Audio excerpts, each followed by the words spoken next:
Welcome to my channel. और आज मुख्तलिफ ज़र अजनास के नए रेट के साथ नई वीडियो के साथ हाज़िर हैं। सबसे पहले बात करते हैं चना की, लेकिन आगे बढ़ने से पहले आपसे एक रिक्वेस्ट कि अगर आपने मेरा ये चैनल सब्सक्राइब नहीं किया तो बराए मेहरबानी चैनल को सब्सक्राइब करें, बेल आइकन को प्रेस करें, वीडियो को लाइक और शेयर करना मत भूलिए। चना के रेट में आज भी तेज़ी बरकरार है।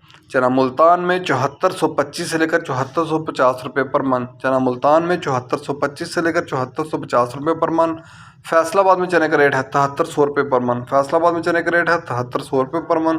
सरगोदा में चने का रेट है 7450 से लेकर 7475 रुपये पर मन। सरगोदा में चने का रेट है 7450 से लेकर 7475 रुपये पर मन। ऑस्ट्रेलियन चने का रेट है 180 रुपये पर के जी। ऑस्ट्रेलियन चने का रेट है 180 रुपये पर के जी। चने के बाद बात करते हैं ग्वारा की। ग्वारा 9400 से लेकर 9800 रुपये। ग्वारा 9400 से लेकर 9800 रुपये। मिल पास का रेट है 100 किलो की बोरी का रेट है। इसके बाद बात करते हैं मूंग की। मूंग फैसलाबाद में 7300 से लेकर 7400 रुपये पर मन। मूंग फैसलाबाद में 7300 से लेकर 7400 रुपये पर मन। सरगोदा में मूंग का रेट है 7000 से लेकर 7200 रुपये पर मन। सरगोदा में मूंग का रेट है 7000 से लेकर 7200 रुपये पर मन।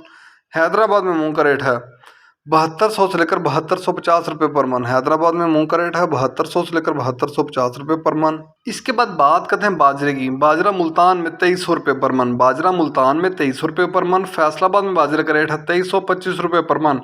सरगोदा में बाजरे का रेट है 2325 रुपये पर मन। लाहौर में बाजरे का रेट है 2350 रुपये पर मन। रावलपिंडी में बाजरे का रेट है 2375 रुपये पर मन। रावलपिंडी में बाजरे का रेट है 2375 रुपये पर मन। हैदराबाद में बाजरे की 100 किलो की बोरी का रेट है, वहाँ बाजरे की 100 किलो की बोरी का रेट है 6000 रुपये। हैदराबाद में बाजरे की 100 किलो की बोरी का रेट है 6000 रुपये। कराची में बाजरे की 100 किलो की बोरी का रेट है 6050 रुपये। कराची में बाजरे की 100 किलो की बोरी का रेट है 6050 रुपये। जिथे आज के मुख्तलिफ ज़रिए जिनास के रेट्स याद रहे कि मार्केट के अंदर दिन के औकात में भी अप एंड डाउन आता रहता है, उतार चढ़ आता रहता है, और मार्केट टू मार्केट भी रेट वेरी करते हैं, बदलते रहते हैं, उतार चढ़ आता रहता है। और जो रेट्स होते हैं वो माल के ऊपर डिपेंड कर रहे होते हैं। जैसा माल होगा वैसे रेट्स होंगे। अगर माल अच्छा होगा तो रेट यकीनी तौर पर अच्छे लगेंगे।